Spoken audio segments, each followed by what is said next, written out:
제가 즐겨보는 유튜브 채널 중에 잘잘법이라는 프로그램이 있습니다. 잘 믿고 잘 사는 법. 지난주에 오셨던 김학철 목사님도 이 잘잘법 통해서 알게 됐고, 또 여러 가지 도전이 되는 말씀들이 있어서 어렵게 교회로 모실 수 있었는데요. 최근엔 만나교회를 섬기시는 김병삼 목사님께서 처음으로 잘잘법에 나오셔서 말씀을 해주셨어요. 주제가 뭐였냐면 뜻대로 되지 않는 인생을 살아낸 방법. 그러니까 살아내는 방법이 아니고 본인이 살아내신 방법을 말씀해 주셨는데, 자신의 장애가 있는 딸 이야기를 해주셨습니다.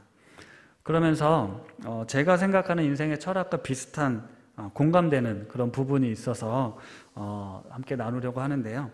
화면을 좀 띄워주시면 이분이 이런 말씀을 하십니다. 그래서 우리가 인생을 대하는 굉장히 중요한 태도 가운데 하나는 내가 원했던 일이 어떻게 이루어지는가 보다는 내가 원하지 않던 일들을 내 삶에서 어떻게 해석해내는가, 이게 중요하다, 이런 말씀을 하셨습니다.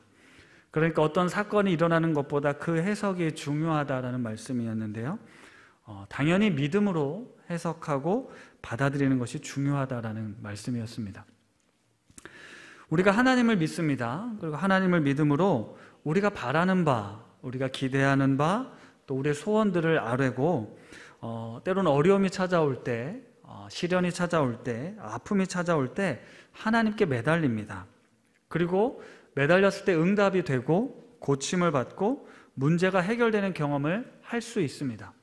이것은 신앙의 매우 중요한 부분이 맞습니다. 하지만 그게 신앙의 전부는 아닙니다. 인생은 내 맘대로 되지 않습니다. 내가 간절히 매달려도 응답되지 않을 때가 있습니다. 그러니까 지난주에 김학철 목사님 말씀처럼 하나님을 주술적으로 이용하기 위해 우리가 믿고 신앙생활을 하는 것은 아닙니다. 원하지 않는 일들과 또 뜻대로 되어지지 않는, 이해되어지지 않는 상황 속에서 우리는 하나님을 믿는 믿음으로 내 삶을, 우리의 상황을 해석하고 받아들여야 합니다. 여기에는 하나님의 절대적인 주권, 그리고 선하신 하나님의 섭리를 믿는 믿음이 있어야 합니다. 하나님이 모든 것을 아시고 가장 아름답고 선한 길로 하나님의 절대 주권 하에 이루어지고 있다는 것, 이것이 지난 4개월 저희 전도서 수요성경 공부를 통해서 배웠던 교훈이고, 우리가 올 한 해 창세기 말씀을 계속 살펴보면서 믿음의 조상들을 하나님이 어떻게 만들어 가시는지 그 과정을 통해 배우는 결론이기도 합니다. 우리의 이성과 지식으로는 도저히 이해할 수 없는 일들이 일어납니다. 그런데 성경에도 그런 일들이 있습니다. 받아들이기 힘든, 이해할 수 없는 일들이 일어나죠. 그런데 그런 어려움 중에 인간의 연약함과 실수와 부끄러움 속에서도 하나님은 하나님의 선하신 계획 가운데 구원의 역사를 이루어 가십니다. 그래서 우리는 오직 하나님의 은혜로 살아갑니다라고 고백하는 것이죠. 몇 주 전에 말씀드린 것처럼 요셉처럼 이 어려운 고난이 찾아왔을 때 그 믿음을 가지고 인내하고 견디며 성실하게 살아냄을 통해서 큰 복을 받는 경우도 있지만, 유다처럼 하나님으로부터 점점 더 멀어지고 하나님 보시기에 옳지 못한 삶을 살았음에도 불구하고 그에게 하나님의 전적인 구원의 은혜가 임함으로 말미암아 우리 인간적으로는 도저히 용납할 수 없는 삶을 살았지만 하나님은 그를 택하셔서 이스라엘의 지도자 가문으로 다윗 왕과 메시아의 조상으로 삼으셨다라는 겁니다. 이것은 하나님의 은혜요, 하나님의 섭리 외에는 설명할 수 있는 방법이 없습니다. 오늘 창세기 48장에 보면 요셉의 두 아들 므낫세와 에브라임을 축복하는 장면이 나옵니다. 우리가 오늘 창세기 48장 1절에서 6절까지의 말씀을 읽었지만 뒷부분에는 나이가 많아 이제 하나님께로 돌아갈 때가 된 야곱에게 이 요셉이 두 아들, 자신이 애굽에서 낳은 두 아들 므낫세와 에브라임을 데려와서 아버님의 그 축복 기도를 받는 장면이 나오는데요. 참 재밌는 장면이 이걸 그림으로 표현을 해놨습니다. 야곱의 손자들을 축복하는 장면 그림인데요. 누군가 네, 화면을 띄워주시면 누군가 농담으로 싸이의 강남 스타일이 있기 전에 야곱 스타일이 있었다, 이런 얘기를 한 적이 있습니다. 야곱이 자신의 두 손을 이렇게 엇갈려서 손주들을 축복하고 있는 겁니다. 야곱은 눈이 어두웠다라고 합니다. 그 노인이 왜 이렇게 불편하게 축복을 해야 했을까요? 자연스럽게 축복을 해도 되는데 분명 이렇게까지 해야 하는 하나님의 어떤 특별한 이유가 있었고 야곱은 그것을 알았던 것 같습니다. 그러자 요셉이 자신의 첫 번째 아들 므낫세 머리에 오른손을 두지 않은 것이 불편해서 요셉이 이 아버지의 손을 들어서 오른손을 첫째 머리로 옮기려고 합니다. 그런데 야곱이 허락하지 않습니다. 이 사진 바로 그 장면인데요. 요셉이 아버지 오른손을 들어서 옮기고 싶어 하는데 야곱이 꽉 누르고 있죠. 나도 알고 있다. 내가 첫째가 누구고 둘째가 누군지 알지만 둘째가 더 큰 복을 받는다 라고 이야기를 하고 있는 겁니다. 이 장면을 보면서 야곱이 둘째 서름을 안고 태어났잖아요. 그 둘째 서름을 알았으니까 이 손주도 둘째를 더 축복하고 싶었던 게 아닌가라고 생각할 수 있지만 그래도 이 일생일 때 매우 중요한 사건입니다. 조부모가 손주들을 축복하는 이 사건은 매우 중요한 사건인데 야곱이 그럴 의도가 있었다면 요셉에게 충분히 설명할 수 있었을 텐데 그렇게 하지 않고 아주 이상한 모양으로 손주들을 축복하고 있는 겁니다. 요셉 입장에선 자신의 장자 므낫세가 당연히 더 큰 축복을 받아야 된다라고 생각을 했겠죠. 그래서 아버지께 자연스럽게 데려갔는데 손을 엇갈려서 축복하다 보니 얼마나 당황스러웠겠습니까? 그렇죠? 그러니까 이 장면은 하나님의 선택 아니면 하나님의 주권을 명확하게 보여주는 장면입니다. 우린 당연히 큰아들이 더 큰 복을 받을 것이고 요셉도 그것을 위해서 눈이 보이지 않는 아버지 오른손 아래 장자 므낫세를 데려갔지만 야곱은 보란듯이 손을 엇갈려서 차자 에브라임에게 더 큰 축복을 합니다. 이건 야곱의 개인적인 어떤 행위가 아니라 하나님께서 요셉의 아들 중에 차자가 더 큰 복을 받게 될 것이라는 어떤 하나님의 특별한 선택을 보여주는 장면입니다. 우리는 이 장면을 통해 이 하나님의 절대적인 주권을 다시 깨닫게 되고요. 하나님의 나라, 어떤 하나님의 다스림과 통치가 어떤 우리가 생각하는 그런 삶의 기준과 원칙과는 좀 많이 다르다라는 걸 알 수가 있습니다. 예수님께서도 말씀하셨습니다. 큰 자가 작은 자를 섬기게 될 거다. 나중된 자가 먼저 될 거다. 약한 자가 더 강하다. 이런 말씀을 하셨어요. 창세기에 보면 이렇게 그 장자권의 순서가 바뀐 내용이 여러 차례 나옵니다. 한번 화면을 띄워주시면 먼저는 오늘의 주인공 야곱의 형 에서와 야곱, 이 야곱이 장자권을 양자의 복을 누리게 되죠. 여기엔 인간적인 어떤 반응들이 있었지만요. 그리고 야곱의 12아들 중에 장자는 르우벤이었지만 장자의 권한은 11번째 아들이었던 요셉에게로 흘러갔습니다.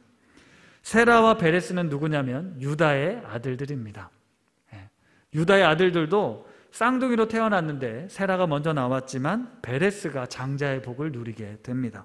그리고 오늘 므낫세와 에브라임도 에브라임에게 장자의 복이 흘러가게 된죠. 이런 사건들이 계속 반복된다는 건 무슨 의미입니까? 이게 매우 중요하다라는 겁니다. 메시지가 있다라는 거예요. 하나님의 백성으로 살아가는 것이 어떤 모습인지 세상이 당연하게 여기는 순리를 거스르는 삶이 하나님의 나라의 백성의 삶이다라는 걸 보여주고 있습니다.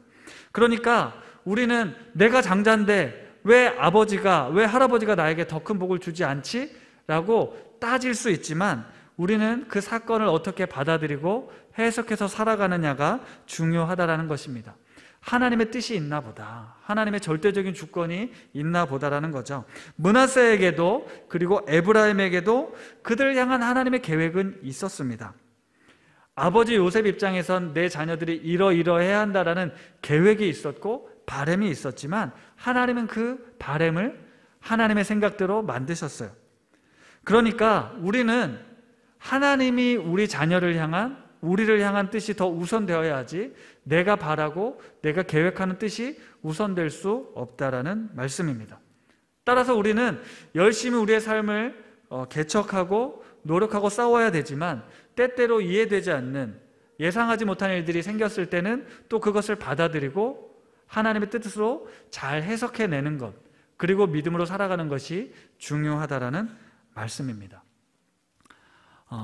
오늘 설교를 준비하면서 저도 모르게 좀 욕심이 많이 들어갔는데 이제 48장 오늘 읽었던 본문의 말씀을 가지고 우리 삶에 있어서 매우 중요한 이야기를 하고자 합니다. 조금 전까지는 뒤에 나왔던 내용들이었고요. 제가 재밌게 본 그 영화 중에 이 암살이라는 영화가 있어요. 일제 치하의 그 독립군의 활동을 기록했던 영화인데 암살이라는 제목에 이런 부제목이 달려 있습니다. 사라진 조국, 작전은 시작되고 그들의 선택은 달랐다 라는 부제가 달려 있는데요. 우리 짧은 영상 클립 한번 보도록 하겠습니다. 네, 여기까지. 네.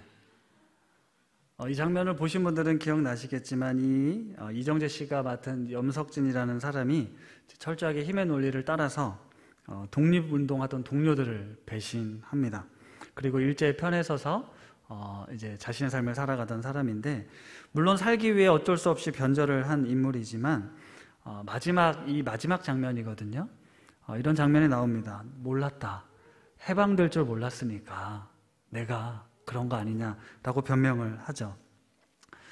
몇 년 전에 재미나게 보셨던 드라마 미스터 션샤인이라는 드라마도 비슷한 내용입니다. 당시 열강들이 우리나라에 들어와서 우리나라를 침략하고 있을 이때에 발빠른 사람들은 그 외세의 세력과 손을 잡고 자신의 삶의 길을 걸어간 사람들이 있고, 그들을 저항해서 민족을, 조국을 지키기 위해 싸웠던 사람들이 있습니다. 힘은 없었지만 그래도 배신하지 않고 끝까지 조국을 지키기 위해 목숨을 건 사람들의 이야기가 우리에게 큰 감동으로 다가오죠. 그런데 만약 우리가 이런 시대를 살았다면, 내가 그 시대를 살고 있었다면 저와 여러분들은 과연 어떤 선택을 하며 살았을까요? 저는 오늘 본문 말씀을 보면서 요셉의 마지막 요 장면을 보면서 요셉의 위대한 선택을 보게 됐습니다. 그러니까 이전까지 스토리를 한번 생각해 보십시오. 요셉이 애굽, 이집트, 당시 거대한 제국이었습니다. 문명이 엄청나게 발달된 제국의 총리가 됐습니다. 요셉의 권한이 얼마나 대단했는가 하면 창세기 41장에 보면 잘 나오는데요. 제가 읽어드릴게요. 너는 내 집을 다스리라. 내 백성이 다 내 명령에 복종하리니 내가 너보다 높은 것은 내 왕자뿐이니라. 바로가 한 말입니다. 계속해서 이렇게 이야기를 합니다. 바로가 요셉에게 이르되 나는 바로라. 애굽 온 땅에서 내 허락 없이는 수족을 놀릴 자가 없으리라 라고 이야기를 하죠. 그러니까 바로 왕 다음 요셉의 자리입니다. 요셉은 마음만 먹으면 무엇이든 할 수 있는 자리에 올랐고 모든 백성이 그의 명령에 복종해야 했습니다. 히브리 사람이었고 종으로 노예로 팔려왔던, 그리고 누명을 썼지만 죄수가 되었던 요셉이 아무리 바로의 꿈을 해석해 주었다고 해서 이렇게까지 높은 자리에 오를 수 있느냐, 이건 말도 안 되는 얘기지만 우리는 쉽게 어떻게 생각합니까? 하나님께서 하시면 불가능은 없다라고 생각할 수 있지만 이건 실제로 우리 삶에서 일어나기 거의 힘든 일입니다. 이건 정말 미스테리한 일인데요. 요셉 입장에서 보면 자기가 지금 누리고 있는 이 지위, 권한은 정말 상상할 수도 없는 놀라운 일이었습니다. 그 다음 요셉의 이야기를 한번 볼게요. 창세기 41장 45절 말씀인데 한 목소리로 한번 읽어보겠습니다. 시작. 그가 요셉의 이름을 사브낫 바네아라 하고 또 온의 제사장 보디베라의 딸 아스낫을 그에게 주어 아내로 삼게 하니라. 요셉이 나가 애굽 온 땅을 순찰하니라. 아멘. 사브낫 바네아라는 이름은 은밀한 것을 열어 보이는 자, 신이 말씀하시는 사람이라는 뜻입니다. 그러니까 바로의 꿈을 해석해 주었잖아요. 그래서 그 은밀한 것을 열어 보이는 자, 아니면 신이 이 사람을 통해 말씀하시는 자다. 그래서 어떤 신적인 존재로 바라보았던 거예요. 그러니까 어떻게 보면 신의 아들이라고 불리우는 바로 왕, 바로 그 밑에 신의 말씀을 전하는 사람으로 요셉을 세운 것입니다. 그만큼 바로 왕은 요셉이 특별한 존재라는 것, 어떻게 보면 신적인 존재라는 거라고 보았다라는 것이죠. 그리고 그 요셉의 이름을 바꿔주었습니다. 그리고 이어서 온의 제사장이었던 보디베라의 딸 아스낫과 결혼을 시킵니다. 이 보디베라라는 인물을 뭐 보디발이라고 해석하는 이제 학자들도 있는데요. 그건 중요하지 않고요. 온의 제사장이 중요합니다. 당시 온이라는 지역은 이집트의 수도 카이로에서 14km 남쪽으로 떨어진 곳에 있었던 나일강 지역의 매우 비옥한 도시였습니다. 이 지역의 이름은 태양의 도시, 신들의 집이라는 의미였습니다. 다시 말하면 애굽인들의 종교적인 중심지였다라는 거예요. 그곳에서 태양신을 섬겼던 온의 제사장의 딸을 아내로 맞이한 겁니다. 여러분 생각해 보십시오. 지금 요셉이 정치적으로 바로왕 다음에 가장 높은 권력의 자리에 올랐습니다. 종교적으로 당시 가장 위대한 그 종교 이방신의 제사장의 딸과 결혼을 했습니다. 이건 무슨 얘기입니까? 그 사람은 완전 애굽 사람 중에 애굽인 거잖아요. 예? 하나님의 자녀라는 백성의 정체성을 잃어버려도 포기해도 살아가는데 전혀 문제가 없습니다. 그건 요셉의 개인의 삶뿐만 아니라 가족도 대대손손 완전 삶을 바꾸는 삶일 수 있었다는 거죠. 이게 오늘 설교의 핵심입니다. 잘 생각해 보십시오. 요셉은 이름도 바뀌었죠. 총리가 되었죠. 가장 종교 권력자의 딸과 결혼했습니다. 정치 종교를 휘두를 수 있는 힘을 가진 사람이 되었어요. 그런데 그는 예굽에 동화되지가 않았습니다. 충분히 동화되고도 남을 삶이었지만 동화되지 않았던 거예요. 자신을 버린 형제들, 그쵸? 얼마나 원망스러웠겠습니까? 종으로 팔렸지만, 그리고 감옥에 갇혔지만 그는 나름 성실하게 일을 감당했습니다. 그런데 술 맡은 관원장이 자기를 잊어버리고 몇 년이요? 2년이라는 시간이 아무런 액션 없이 그냥 지나갔습니다. 그때 말씀드렸잖아요. 요셉의 절망이 어떠했는지. 그는 심령이 나락으로 떨어지는 것과 같았습니다. 하나님은 안 계시는구나. 하나님은 나를 기억하지 않으시는구나. 하나님은 나를 버리셨구나. 이런 생각을 했다라는 거예요. 그런데 정말 우연치 않게 이런 기회가 있어서 자기가 신분이 상승하고 바로의 다음 자리까지 올랐을 때 그는 하나님을 잊어버릴 수도 있었는데 그러지 않았다라는 거예요. 진짜 대단한 일입니다. 진짜로. 오늘 등장한 두 아들 요셉이 애굽의 총리가 되고 아스낫을 아내로 맞이해서 낳은 두 아들입니다. 그 두 아들의 이름은 므낫세와 에브라임인데 그 이름의 뜻이 창세기 41장 52절과 53절에 나오는데요. 제가 읽어드릴게요. 므낫세는 하나님께서 내 모든 고난과 집안일을 잊어버리게 하셨다. 에브라임은 하나님께서 나를 수고한 땅에서 번성하게 하셨다. 두 아들의 이름에 하나님이 개입되어 있습니다. 하나님께서 내 모든 고난과 집안일을 잃어버리셨구나. 가족들을 이제 잊어버린 거예요. 에브라임이 하나님께서 나를 수고한 땅에서 이제 번성하게 하시는구나, 나를 형통하게 하시는구나, 이렇게 고백하면서 두 아들의 이름을 지었습니다. 솔직히 말해서 어떻게 이럴 수 있습니까?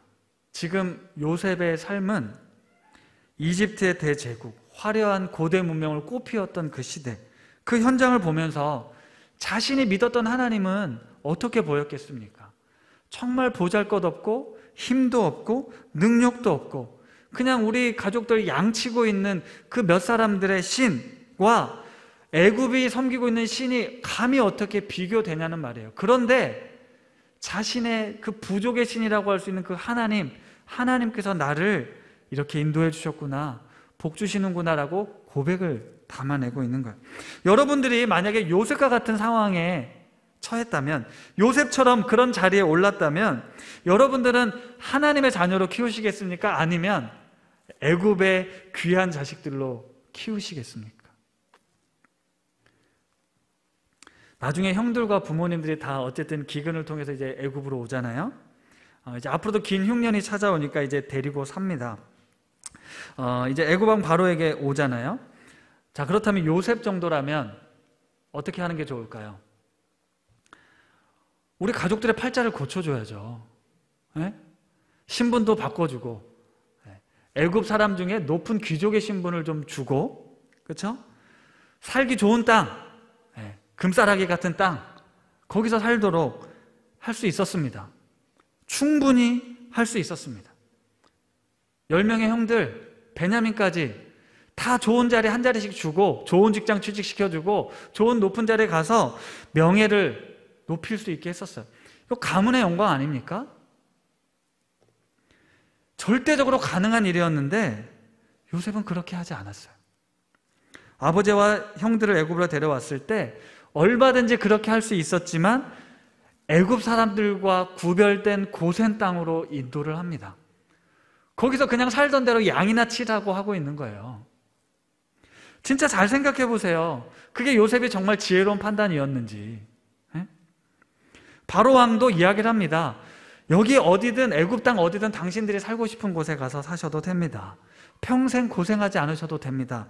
라고 했지만 요셉은, 그의 가족들은 고센 지역의 터를 잡고 자신들의 신앙의 전통을 이어갑니다. 우리가 앞에서 그 암살이나 뭐 미스터 션샤인 드라마 영화를 이야기했지만, 와, 저 사람들 어떻게 저렇게 살지? 정말 대단하다. 하지만 실제 그게 내 문제가 되면 우리의 선택은 쉽지 않습니다. 먹고 살아야 되잖아요. 가족들이 있잖아요. 그렇게 쉽지 않은데 요셉은 지금 자신들의 가족, 가문의 팔자를 평생 고칠 수 있는 기회를 포기하고 자신들의 민족의 정체성을 유지하고 있는 거예요. 그리고 이제 아버지 야곱이 병들어서 돌아가실 때가 되자 두 아들을 데려옵니다. 축복 기도를 받는다는 거예요. 우리 신앙의 가문의 전통을 이어가겠다는 의미입니다. 야곱이 두 손주들 앞에서 자신이 만난 하나님 이야기를 시작하는 거예요. 내가 베델에서 이런 하나님을 만났다. 내가 이렇게 도망을 쳤다가 이러이런 삶을 살았다라고 이야기하면서 하나님이 나에게 복을 주셨는데 나와 내 자손에게 많은 백성이 나게 하고 이 땅을 주실 것이다. 너가 비록 애굽에서 두 아들을 낳았지만 너의 두 아들은 나의 다른 12아들처럼 동급으로 나의 아들이 될 거다. 그 이후에 난 자식들이 요셉의 너의 아들이고 이 므낫세와 에브라임은 내 아들이 되어서 똑같이 한 몫을 받게 될 거다라고 이렇게 축복합니다. 이 장면도 한번 생각해 보십시오. 지금 가나안 땅에서 축복하고 있습니까? 아니요. 가나안 땅은 지금 기근이 들어서 사람이 살 수 없는 땅입니다. 애굽에서 지금 아들 덕에 지금 살고 있는 거예요. 그런데 이 베델에서 만난 하나님, 그 감동스러운 스토리가 요셉은 들어서 알겠지만 손주들은 애굽에서 태어났잖아요. 전혀 알지도 못하는 내용이에요. 아버지로부터 하나님 이야기를 좀 들었지만 생생한 스토리는 자신들의 삶의 이야기가 아니었습니다. 오히려 이 자녀들은 화려한 이집트 왕궁에서의 삶, 그들의 문화, 그들의 종교가 더 친숙하고 더 가까웠습니다. 그런데 할아버지가 지금 하고 있는 이야기, 너희들에게 가나안 땅을 약속으로 줄 거야, 대대손손 번성하게 해줄 거야 라는 그 축복의 말씀이 들어왔겠냐는 거죠. 이미 애굽을 경험한 사람들인데요. 그리고 하나님이 이렇게 할아버지가 이렇게 축복을 하는데 과연 그날이 오기나 할까요? 이 민족이 해방될 줄 알았습니까? 그 사람들이 과연 그때가 언제인지도 모르는데 언제일지도 모르는 그날 때문에 내가 오늘 누릴 수 있는 것들을 왜 포기하겠습니까? 라는 것이죠. 그냥 애굽에서 잘 먹고 잘 배우고 누리고 즐기는 게 더 행복한 삶일 수 있었을 텐데, 야곱이 내리는 축복이 멋지지만 사실 내 현실과 비교했을 때 그것은 귀에 들어오지도 눈에 보이지도 않습니다. 당장 손을 뻗으면 내가 무엇이든 할 수 있는데요. 그런데 요셉은 그 복, 하나님의 복을 추구합니다. 절대로 애굽의 문화나 종교나 정체성으로 자녀들을 키우지 않았습니다. 가족들 역시도 하나님의 백성으로 살아가게끔 도와주었어요. 나중에 이스라엘 백성이 그래서 출애굽을 하잖아요. 요셉을 잃어버린 세대가 됐을 때 종노릇하는 그곳을 떠납니다. 정치적으로, 경제적으로, 종교적으로, 문화적으로 애굽을 떠납니다. 하나님의 다스림 받는 백성으로 살기 위해 떠납니다. 출애굽기에서 이것을 구원이라고 설명하고 있습니다. 애굽의 삶을 벗어나서 하나님의 백성으로 정체성을 가지고 사는 것을 구원이라고 성경은 이야기하고 있습니다. 다시 말해 오늘날 우리가 살아가는 이 삶에서 애굽의 문화가 가득한 이 삶에서 하나님의 사람으로 하나님의 말씀을 진리로 붙들고 살아가는 것, 그것이 바로 구원받은 사람들의 삶이라는 것이죠. 저는 요셉이 총리로 있으면서 그 애굽의 거대한 실체 앞에 자신의 정체성을 지키기 위해 얼마나 애쓰고 노력했을지를 상상해 봅니다. 얼마나 하나님과 바로왕 태양신과 비교가 되지 않았겠습니까? 자신의 먼 미래를 현재 상황에서 볼 수가 없는데 흔들리지 않는다는 게 말이 됩니까? 여러분은 지금 누구의 통치를 받고 계시나요? 여러분은 지금 누구의 경제적으로 지배를 당하고 있습니까? 여러분은 지금 어떤 우상을 섬기고 있습니까? 애굽의 정치, 경제, 문화, 종교의 최정점에서도 하나님의 백성으로서의 정체성을 놓치지 않았던 요셉, 그리고 이스라엘, 이 시대를 살아가는 우리들에게 주시는 너무나 중요한 메시지입니다. 청소년 세례교육이 있어서 저희 큰아들을 이번에 세례교육을 받게 하는데요. 큰아들과 사춘기를 지나고 있는 둘째 아들에게 너희는 예수를 왜 믿냐? 왜 교회에 가려고 하냐? 라는 질문을 했습니다.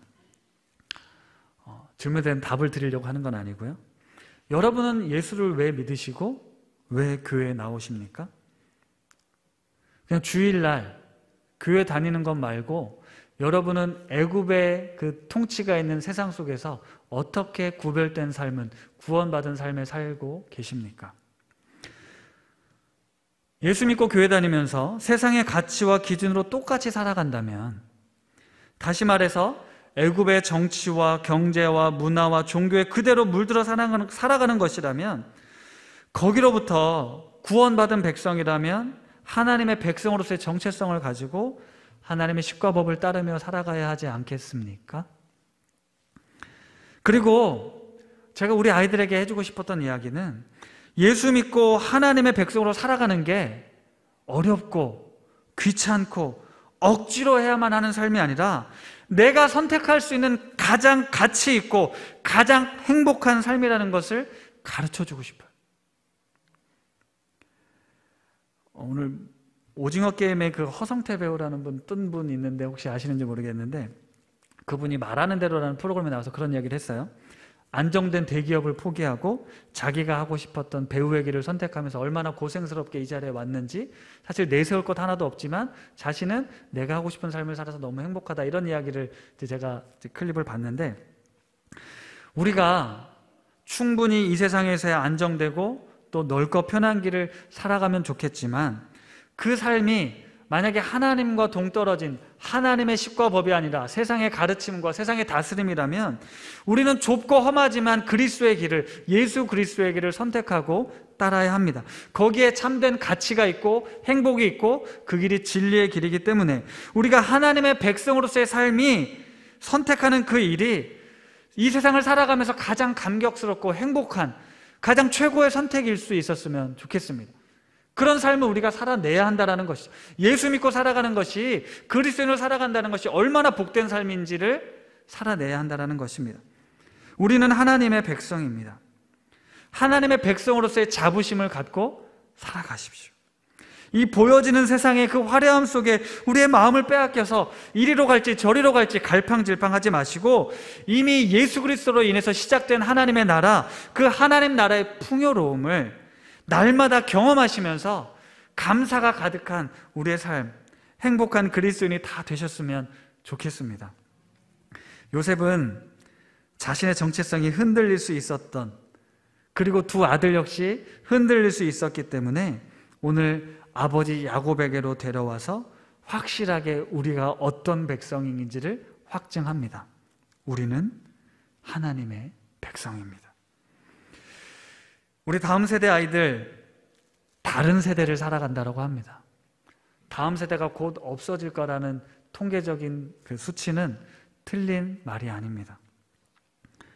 더 심각한 문제는 우리 아이들이 살아가는 애국과 같은 사회에서 어떻게 하나님의 백성으로 살아가게 할 것인가입니다. 어떻게 주일날 교회에 이 자리에 와서 앉게 할 것인가가 아니라 이 애굽의 문화로 가득한 이 세상 속에서 그리스도인의 정체성, 하나님의 백성으로서의 정체성을 당당하게 소유하고 당당하게 선언하면서 살아가게 할 수 있을 것인가.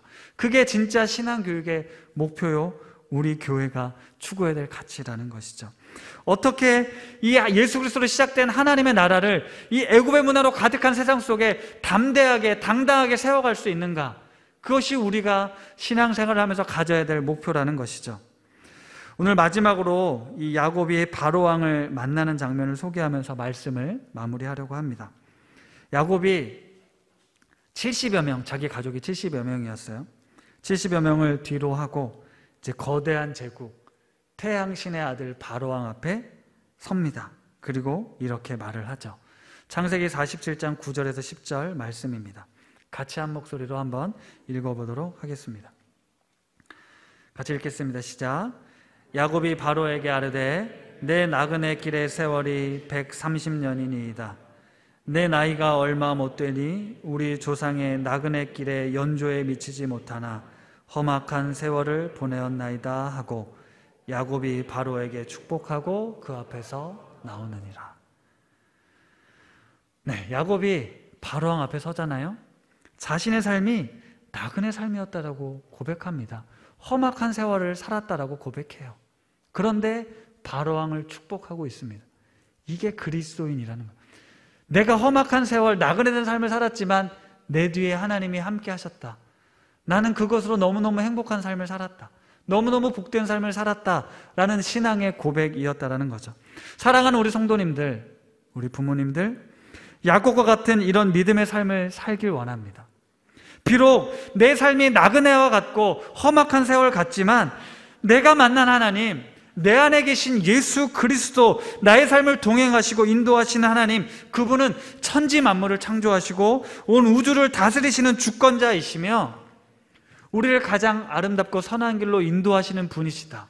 선한 목자가 되어주신다. 나의 피할 바위가 되시고 나의 산성이 되시고 나의가 요새가 되신다. 우리 그 하나님, 내가 먼저 그 하나님을 만나고 우리 다음 세대들에게, 우리 자녀들에게 그 하나님을 믿고 살아가는 것, 애굽의 문화에 전혀 휩쓸리지 말고 우리 하나님의 백성으로 살아가자라고 삶으로 증거하시는 우리 부모님들, 우리 성도님들 다 되시기를 바랍니다.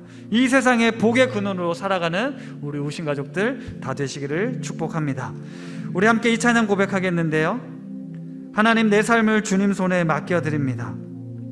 나의 삶을 주님께서 붙드시는 줄 믿습니다. 주님의 손이 나를 붙드시기에 내가 오직 예수를 믿음으로 살아가겠습니다라는 고백으로 우리 전심으로라는 찬양 함께 고백하겠습니다.